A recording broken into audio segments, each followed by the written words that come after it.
Hi everyone, it's LadyJenevia. A couple of weeks ago, I made a video on To All the Boys I've Loved Before, and the thesis of that video was that Peter Kavinsky sucks.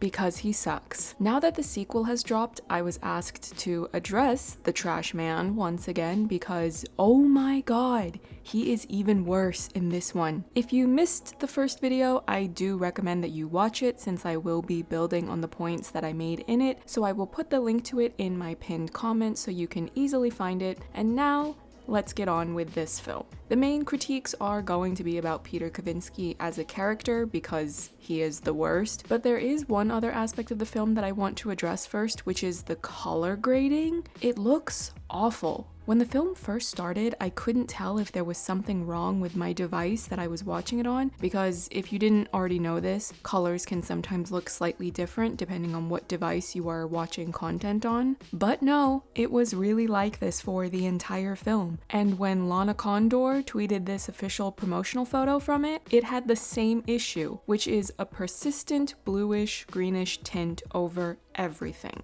It made the film very hard to look at. I had a tendency to glance away from the screen at frequent intervals just to keep myself from getting a headache. I don't know what people were in charge of the color grading on this film, but it was almost as if the production designers and location scouts went, well, there's a lot of shrubbery in this scene, and we were really obsessed with using blue in the background and on people's clothing, so make sure those colors pop. The problem is that whomever color graded this did so with such a heavy hand that even when you are looking at what I presume to be beige walls, or even human skin in varying but mostly pale shades because, hey, Hollywood, everyone had these blue or green tints to them. Even Lana's hair, which is a really pretty, rich black color, really healthy and shiny looking when we usually see it, often had this green tint to it because of this color grading issue. I'm sorry, is Lana Condor playing the next Joker and nobody bothered to tell me? Moving on to Peter Kavinsky now. If I thought I disliked him before, I can assure you, I really cannot stand him now. Make no mistake, he is not the worst one out there, since if you follow me on Twitter, you already know which teen love interest is my nemesis. Your time to be dragged will come, but it is not today. Peter Kavinsky has learned absolutely nothing from all of the awful things he did in the first film. Perhaps that's because no one ever calls him out on any of it. Not his friends, not Lara, not the entertainment press reporters that look for any excuse to drag someone, but apparently Peter Kavinsky's mediocre problematic self is not appealing enough of a target for them. Okay. Even Kitty, who is supposed to be a sassy, opinionated loudmouth, or Chris, another sassy, opinionated loudmouth, never call him out for any of his nonsense. So let's just go down the list, shall we? Lara Jean's arc in this film is that she's insecure about her relationship with Peter because of his past experience and her lack thereof, and also how entangled he has proven himself to be with his ex. So she worries even more once everyone else decides to butt in because, you know, high school, and tell her all about the things Peter used to do for Jen, like send her a singing Valentine on Valentine's Day. Oh yikes, does that give me flashbacks? But Peter instead surprises her with a poem. Fast forward and we find out that he plagiarized it from Edgar Allan Poe. Kind of an odd choice for Valentine's Day plagiarism, but that's besides the point. Now, if this was his only infraction in the film, and he didn't already have the baggage of being terrible in the first film, I might have been able to let this one go and chalk it up to insecurity and the naivete of being a teenager in a new relationship. But what this actually does is establish and confirm a pattern of behavior. And what is the behavior, you ask? Lying. But we'll get back to that in a moment.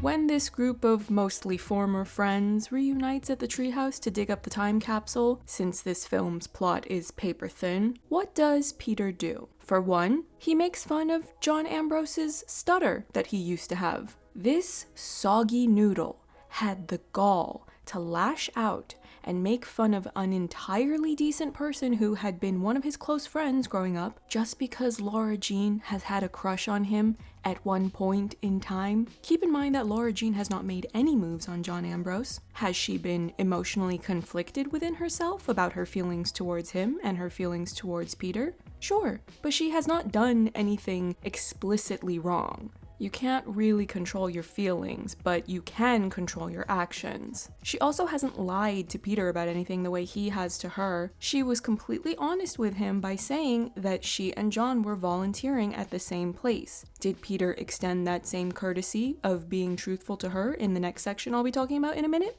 No, because he's a liar. But give me a minute or two before I get into that point more. After John Ambrose and the other members of the group leave, Peter has a go at Lara Jean, saying that he doesn't want her planning get-togethers with another boy, and that she should have asked him to bring the pizza. This is textbook behavior that acts as the build-up to full-blown abuse children, so if you date someone that tries to isolate you and will not let you hang out with people of the same gender as them, you kick them in the Netherlands and you run.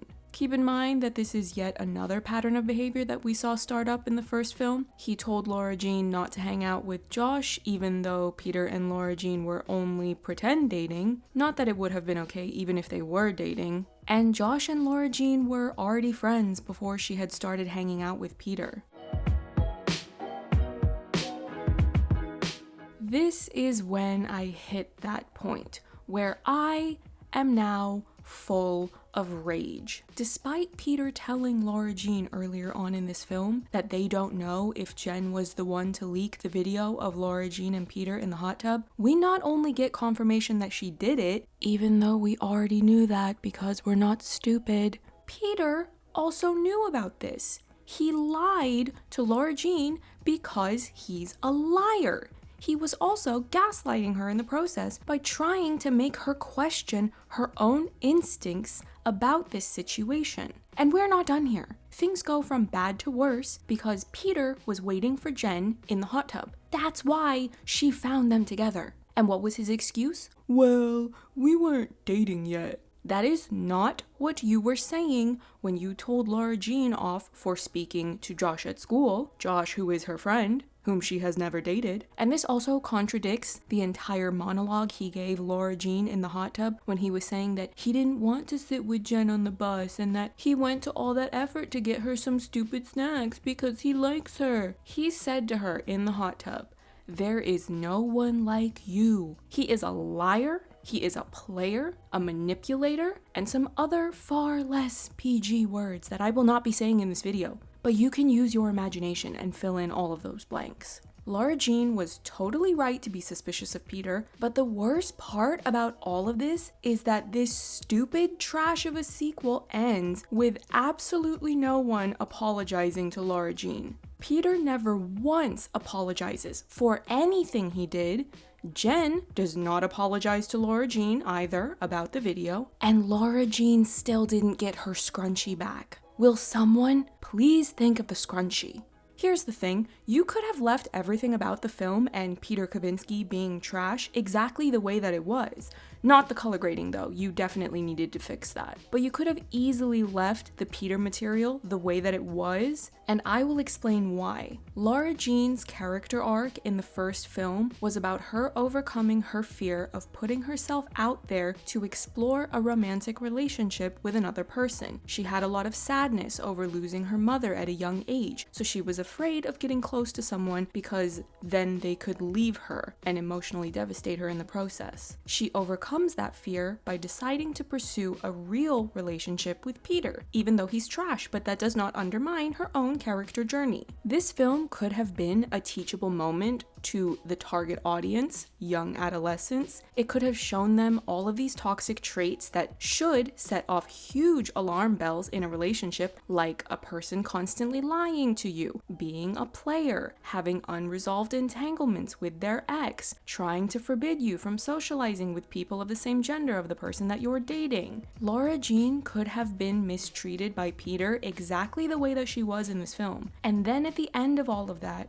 realized that this is not what she wants for herself and gone on to explore a relationship with John Ambrose instead, since he is nothing but adorable and kind to her throughout this entire film. I would have also been perfectly fine with her declaring that since her first relationship has crashed into a sewer drain, she would rather just stay single for a bit before jumping into the next relationship. Either way, it would have been a decent ending to the film. Instead, she gets back together with a trash boy who takes no responsibility for all of the terrible things he has done and says to her, "Go ahead and break my heart if you want to." Peter Kavinsky is a selfish, lying prick and the complete opposite of what a romantic love interest should be, particularly to a target audience of young, impressionable viewers.